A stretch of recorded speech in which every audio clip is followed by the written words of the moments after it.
Family is not an important thing but it is everything. ഞാൻ ബീന.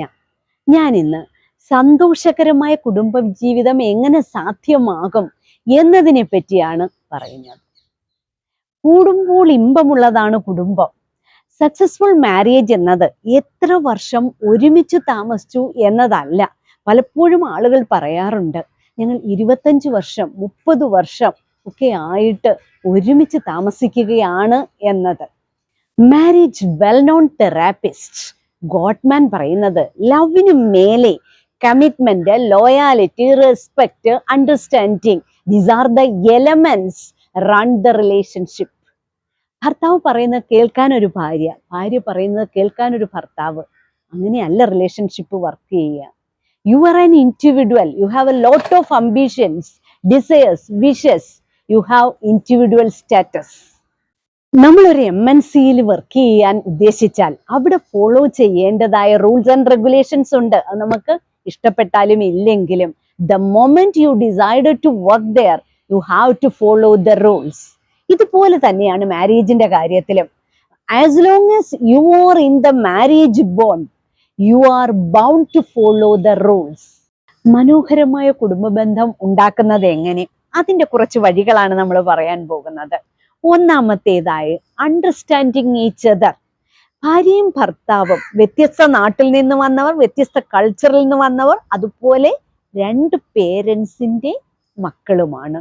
ഇങ്ങനെയുള്ള ഇവർക്ക് 2 പേർക്കും പേഴ്സണൽ ട്രേറ്റ്സ് വേറെ വേറെ ആയിരിക്കും. അതുപോലെ ഇഷ്ടാനിഷ്ടങ്ങൾ ഇവർക്ക് തമ്മിൽ വ്യത്യാസമായിരിക്കും. അങ്ങനെ വരുമ്പോൾ പേസ് അഡ്ജസ്റ്റ്മെന്റ് ചെയ്യേണ്ടതായിട്ട് വരും.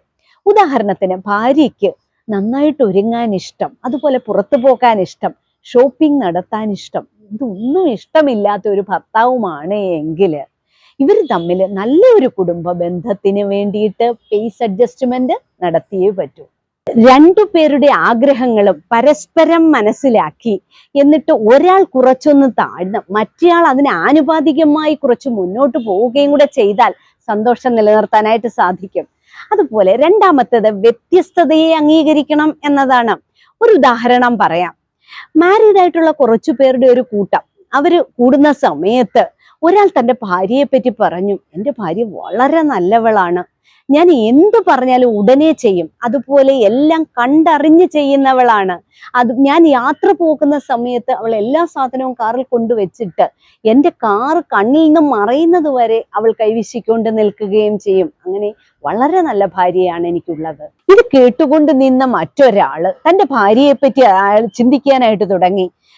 തന്റെ ഭാര്യയോട് ഒരു കാര്യം പറയണമെന്നാൽ 4-5 വട്ടം പറഞ്ഞാൽ മാത്രമേ അത് നടത്തുകയുള്ളൂ. അതുമാത്രവുമല്ല, ഒരു കാര്യവും കണ്ടറിഞ്ഞ് ചെയ്യുകയില്ല. താനൊരു യാത്രയ്ക്ക് പോവുകയാണെങ്കിൽ പുറത്തേക്ക് പോലും വരികയില്ല. ഇങ്ങനെ ഒരു കമ്പയറിംഗ് മൈൻഡ് സെറ്റിൽ നിൽക്കുന്ന അദ്ദേഹം കൂട്ടുകാരന്റെ ഭാര്യയ്ക്ക് 10-ൽ 9.25, സ്വന്തം ഭാര്യയ്ക്ക് 10-ൽ 1.25 മാർക്ക് നൽകി.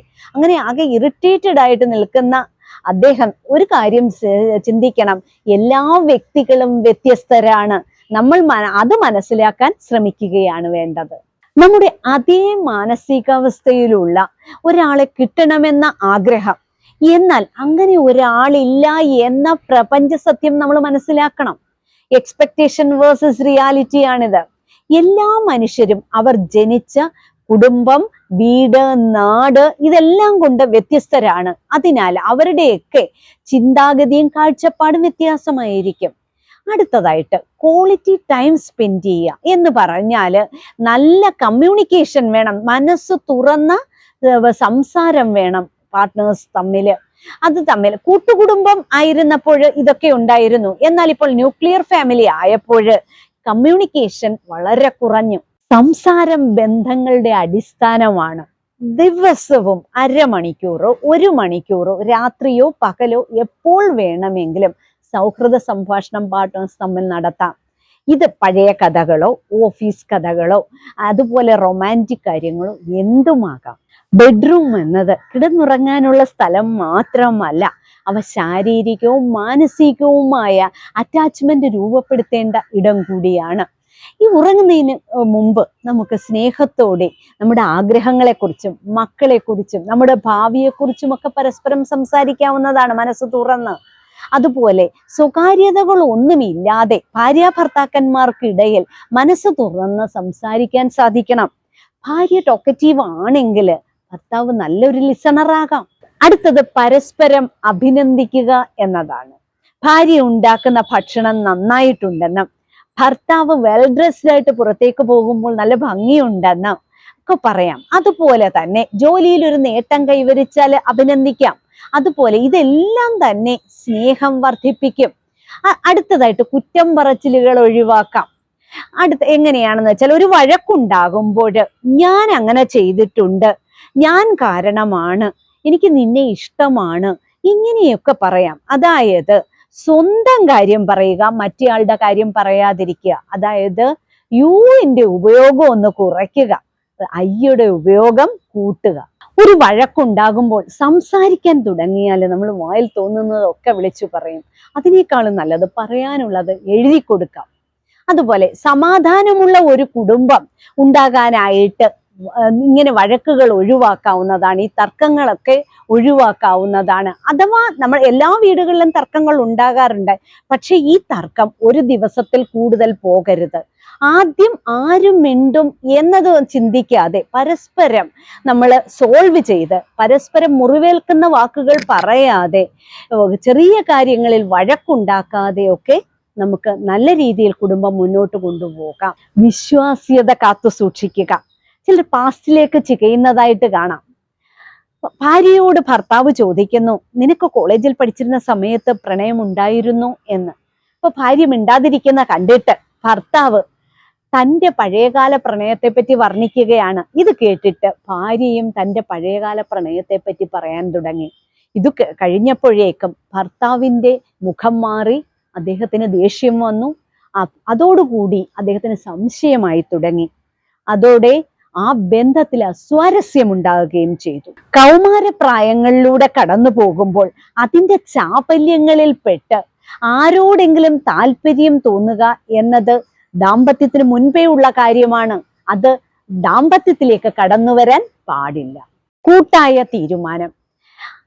ഒരു ദിവസം നോക്കുമ്പോൾ ഭർത്താവ് ഒരു ബൈക്കുമായിട്ട് വന്നിരിക്കുന്നു, വേറൊരു ദിവസം നോക്കുമ്പോൾ ഭാര്യ ഒരു തയ്യൽ മെഷീൻ വന്നിരിക്കുന്നു. ഇവയൊന്നും ചർച്ച ചെയ്യാതെ എടുക്കുന്നതാണ്, സ്വന്തം ഇഷ്ടമനുസരിച്ച് വാങ്ങുന്നതാണ്. എപ്പോഴും വീട്ടുകാര്യങ്ങളിൽ പരസ്പരം ചർച്ച ചെയ്ത് ഒരു കൂട്ടായ തീരുമാനത്തിൽ കാര്യങ്ങൾ മുന്നോട്ട് നീക്കുന്നതായിരിക്കും കുറെ കൂടി നല്ലത്. അതുപോലെ എല്ലായ്പ്പോഴും പ്രണയം കാത്തു സൂക്ഷിക്കുക. കല്യാണത്തിന്റെ ആദ്യ നാളുകളിൽ പ്രണയം ഉണ്ടായിരിക്കും, കല്യാണത്തിന് മുൻപും പ്രണയം ആഘോഷിച്ചവരായിരിക്കും. എന്നാൽ കല്യാണം കഴിഞ്ഞിട്ട് കുറച്ചുനാൾ കഴിയുമ്പോൾ ജീവിതത്തിന്റെ പ്രാരാബ്ദങ്ങളിൽ പെട്ട്, ഉത്തരവാദിത്വങ്ങളിൽ പെട്ട് പ്രണയം കുറഞ്ഞുകൊണ്ടിരിക്കുന്നതായിട്ട് കാണാം. അതുപോലെ പ്രായമാകുമ്പോൾ സൗന്ദര്യം കുറയുകയും നമുക്ക് ശാരീരികമായ മാറ്റങ്ങളൊക്കെ ഉണ്ടാകും. അങ്ങനെ വരുമ്പോൾ ജീവിത പങ്കാളിയോടുള്ള പ്രണയം കുറയുന്നതായിട്ട് കാണാം. ജീവിത പങ്കാളിയോടുള്ള പ്രണയം ശാരീരിക സൗന്ദര്യത്തിന്റെ പിൻബലത്തിലാകരുത്, എപ്പോഴും മാനസിക സൗന്ദര്യത്തിന്റെ പിൻബലത്തിലായിരിക്കണം ഉള്ളത്. മനസ്സുകൊണ്ട് പ്രണയിക്കണം. അത് യുവത്വത്തിലാണെന്ന തോന്നൽ എപ്പോഴും ഉണ്ടായിരിക്കുകയും വേണം. Maintain beauty sense. ഒരു ഭംഗിയുള്ള പുരുഷനെയോ സ്ത്രീയോ കണ്ടാൽ നമ്മൾ എപ്പോഴും ശ്രദ്ധിക്കും അവരെ. അത് വീട്ടിലും ഇതേപോലെ ഷെയർ ചെയ്യാനായിട്ട് സാധിക്കണം. വീട്ടിൽ നിൽക്കുന്നത് സ്ത്രീ ആയാലും പുരുഷനായാലും നല്ല വൃത്തിയായിട്ട് നല്ല ഡ്രസ്സുകൾ ധരിച്ച് വേണം നിൽക്കാൻ. അല്ലാതെ നിന്നാൽ അത് ഇഷ്ടമല്ലാത്ത ഒരു പാർട്ട്ണർ ആണെങ്കിൽ ഇവരുമായിട്ടുള്ള ഒരു മാനസിക അടുപ്പം കുറയുന്നതായിട്ട് കാണാം. ഗ്രോ ടുഗദർ എന്നതാണ് അടുത്തത് നമുക്ക് നോക്കാനുള്ളത്. പങ്കാളികളിൽ ഒരാൾക്ക് വിദ്യാഭ്യാസം കുറവാണ്, അതുപോലെ സ്കില്ല് കുറവാണ്. അങ്ങനെയാണെങ്കിൽ മറ്റേയാള് ഈ വിദ്യാഭ്യാസം കുറഞ്ഞ ആളെ ഉയർത്തിക്കൊണ്ടുവരാനായിട്ട് ശ്രമിക്കേണ്ടതാണ്. അടുത്തത്, don't try to change spouse, change thyself എന്ന് പറഞ്ഞാല് സ്വയം മാറലാണ് ആവശ്യം, അല്ലാതെ മറ്റൊരാളെ മാറ്റലല്ല. പിന്നീട് വേറെ കുറച്ച് കാര്യങ്ങളൂടെ നമുക്ക് നോക്കാം.